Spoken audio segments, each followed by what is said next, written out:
Shangri-La has finally released in Union Arena. Let's talk about every single deck, starting with this red one. Hey guys, welcome back to another episode. Mobby here, and today I'm going to be giving you my personal deck list for the Shangri-La red deck that revolves around Arthur and Oikatzo.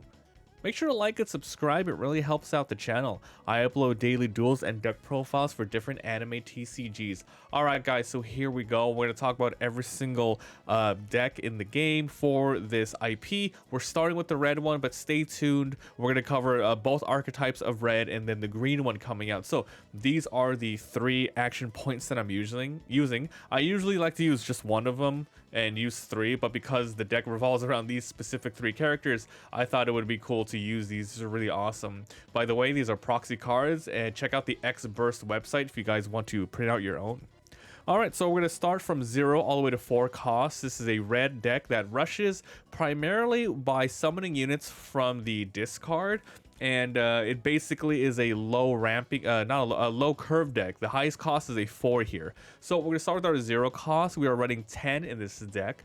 This is Rakuro Hitsutome. This card is also treated as Sunraku. So basically, this is a draw one, trash one on play. It's a pretty good effect for specifically for this deck. You want to see specific cards in the discard or outside or the sideline, basically interchangeable terms, so you can revive them later. And the trigger here is draw one card, which is always nice to see. Okay, so this is Arthur Pensilgon. This is one of the two of the raid cards in the deck, or raid sources rather. So on play, you're looking at the top 7 cards. You get to grab one red field that requires 3 or more energy. Then you get to place it to your hand. If you did, you have to trash one from your hand. So because this is a searching card, that means you're going to have no trigger here. In this deck, there are 3 fields which this can work with. But other than that, it's just a really nice card for a raid source. But the field is a card later on that will make it so you can revive characters. So it's pretty important that you do find that field. Just so you guys know, that field though is not permanent. Once you get the field, you're primarily going to be trashing it in order to get more stuff on. So the field's going to be cycling a lot. Now we have K Uomi. So this card is also treated as Oikatzo for raid purposes. This is a basic 0, 2000, and active trigger 3000. So it's a pretty good starting attacker if you want. So we're running 4 of these, and those are our 0 costs. Moving over to the 1 cost, we have 2 of these Kyoju cards on play. Bounce back one of your characters that costs 1 or less energy, or you have to bounce this character back. Even though you are only running up to a 4 cost, you still need some extra 2 cost energy in the back in order to make sure that you have enough space to play everything you need, and just so you don't run out of energy, especially with the fields that you're going to be seeing. Fields can only be played in the energy unless stated otherwise. So your best bet will be having two characters with 2 cost energies or 3 on the field, so you can keep having that one extra spot to keep throwing out different sorts of fields. So we're running 2 of these here. And the other 1 cost here, we have another Oikatzo, which is another raid source. So on play, you're gonna search top 3 for Sunraku or Oikatzo or Arthur, and there's a lot of Sunrakus. There's about I think 4 in this deck. Oikatsus, you have about 13 or so, not including the raid cards, and Arthur, there's 11 in here, not including the raid cards. So there's a lot. So this is a very, very good card to play just so you can fill out your turns. And basically, you definitely want to grab a raid if you see it. So if you do grab one, you have to trash one, but that's no problem. And also draw the triggers, draw one card, pretty weak for a 1 cost, being at 1500, but it's primarily here for the searchability and of course the raid source. So running 4 of these, and those are our 1 costs. Moving over to our 2 costs, it's another Oikatzo. When this character is active, +1 energy generation. We're only running 2 in here to fill out some curves, but basically it's a 2500, not bad on the front line, really good in the back line, but it's primarily here as a search target for this card, and of course, it's a raid source. So there you go. Next we have Toa Amane. This card is also treated as Arthur, so you can use this as a raid source. However, you primarily want to use it for its effect. So during the main, you can rest and retire. draw one card, then play up to one red character with fulfilled energy and AP1 from your hand, rest or raid it. So basically, you don't usually want to use this to attack. It's only 1000. You can't use the ability the turn you play. You have to wait till it stands because this is a requirement. So you have to wait next turn, but you rest and retire. But it does get to fulfill. You get to draw another card, which if you don't have a really good card to play, you can hopefully grab one here. But basically, the best thing to do with this card is just to raid. And you're not spending an extra AP. It's just saying you can't play any characters that are 2+ AP. It's just the required energy. And as long as you have 4 on the field, you're good to go. So this is a card. So this is a really good card to play with an ability. And some cards activate, especially the late game raid cards. They have abilities if you summon them with a character ability. So this is one of those that lets you do it. It's an SR, and because as well this bypasses any action points for next round. So you basically set it in the back line or front line, I guess, if you need to, and then it's going to be a card that is a setup card. So next turn you can use 3 AP to do whatever you want, and then you can rest this card for the final card. Basically you have 4 actions that turn, which is a really powerful ability. Next off, we have another Oikatzo. This is a step main discard once per turn. This character gains 1000. Now, you usually aren't going to use this unless you need to go for a huge attack, going over some 3000s, 4000s. However, the discard could come into play. We're only running 2 in here. But for the most part, yes, you want some cards in the discard so you can bring them back, and this is where this tech will come into play. Otherwise, active 3000 trigger and +2 energy. It's a really nice card. Now we have another Arthur, so it's another 3 cost here. So on play, you may pay 1 extra AP. If you did, you can add 1 red field, 3 or more AP from your outside to your energy line. So this is a really good card. So basically, if you're able to trash one of your fields, this one will let you play it right away. It's really good, and the stage itself, it's a active main, rest, trash, and it's also a 1 energy on the back line.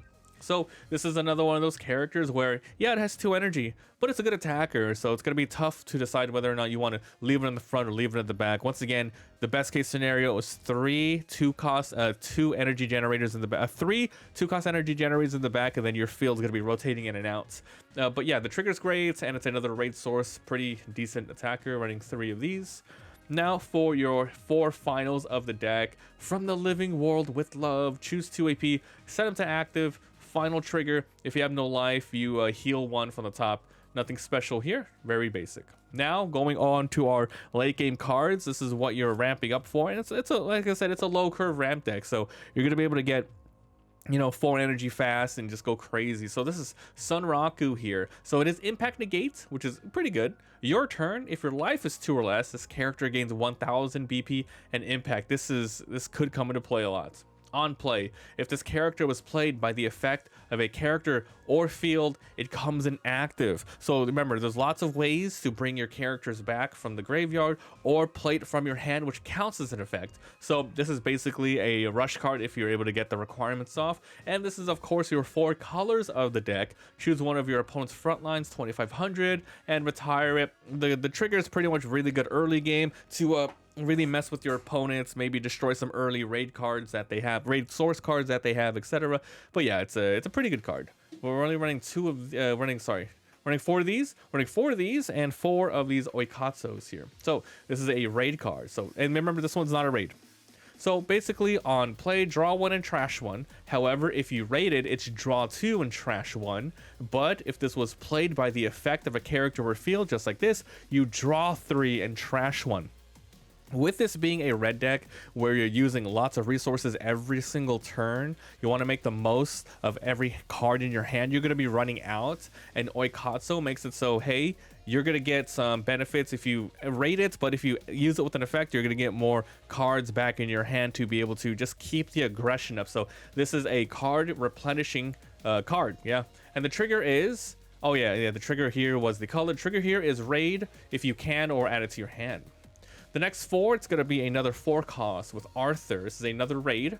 So on play up to 1 character with the required energy of 3 or less from your hand to your area rested. If this character was played by the effect of a character or field, it's 4 or less. So basically, this is the character that you want to pretty much kind of chain if possible.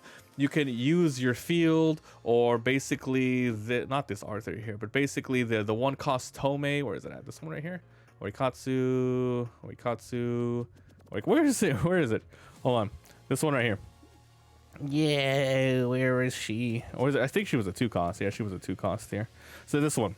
So this one is your gateway into a lot of, you know, stuff from your hand. So that one could play this one, and then this one can raid. It doesn't say you can't raid itself. So if you have multiple Arthurs in your hand and you have multiple Arthur raid sources, you can chain them together and really fill up the board and have a bunch of cards that can attack right away. It's a really amazing card. And the effect itself is choose one character, it gets 1000 BP. So even if this character ends up throwing out a 3 cost with, like, you know, 2000, 3000 attack, next turn they can get 1000 plus, or 1000 for yourself that turn. So this is pretty much a, you know, one of your good cards. So pretty much the Sunraku is like a rushing card. This Oikatzo is replenishing your hand, and this one is summoning everyone else to use their abilities. It's a pretty swarmy sort of deck in that regard. Next off, we have Tear Jewel of Rebirth. This is your fields. We are running 3 in here. So basically, you're going to be when you throw this on the field, it comes in rested. So you have to wait until next turn to use this ability. Then you could rest it, retire it, play a Sunraku, Oikatzo, or Arthur with 4 or less AP from your outside to your area and rest or raid it. Now, this is an interesting card because when you use the ability, it doesn't say that you have to have the energy. It just says required energy of 4 or less, I believe, unless this is translated wrong or I'm reading it wrong. But basically, you will most likely have the 4 energy, but just in case you don't have it, I think you can still play it. But basically, yeah, this is insane because this is from your outside area. So you rest it or you raid it. So if you're able to raid it with this counts as being played with an ability, which means it can summon another 4 costs from your area, from your hand to your area. So this is a really good card. And remember, at the very first or second card when we looked at is a search card, but we're only running 3 of these. Okay, so there you go. Now for your final card of the deck, this is your specials. This is a very basic one. It's called All or Nothing. Choose one character on the opponent's front line, 3000 to KO it. However, if you have an Arthur on the field, which is about like 14 or 15 of this deck, it's 5000 or less. Nothing special. But this is special, this trigger. Choose one of their front lines and retire it. So that's it. So this deck is a pretty interesting red card. It's not about just going quick and attacking. It's about like ramping after 1 or 2 turns and then going crazy with summoning from your hand with extra stuff, setting up with the extra, you know, setting up your cards for next turn with the either the field or the Tomei card, and then getting stuff from the graveyard. So even if your opponent ends up KOing some things, you can bring it back. You know, there's a lot of ways to bring it back. So I think this deck's pretty decent.